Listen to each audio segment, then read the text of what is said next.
It's been more than 3 years since Gabby Petito was murdered by her fiancé Brian Laundrie during a cross-country road trip in 2021.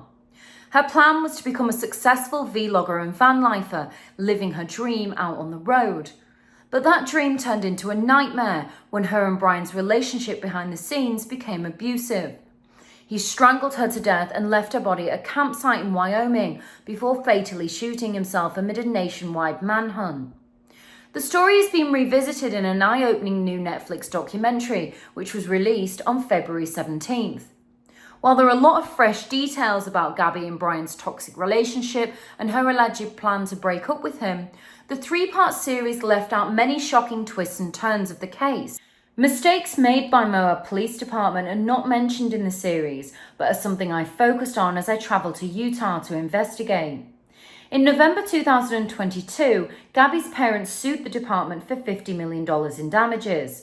An investigative report revealed officers had probable cause of domestic violence and should have made an arrest.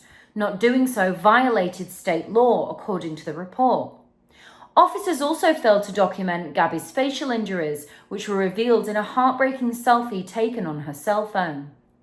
I discovered one of the officers, Eric Pratt, had been promoted to detective after the incident, a move that angered locals in the tourist town.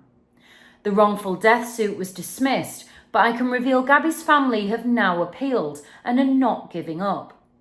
Their lawyer told me this week the appeal is moving forward. On February 10th, the Utah Supreme Court took the appeal directly rather than allowing it to go through the Court of Appeals first. They will be setting a briefing schedule soon. It's devastating to think that years later, Gabby's family is still fighting for justice.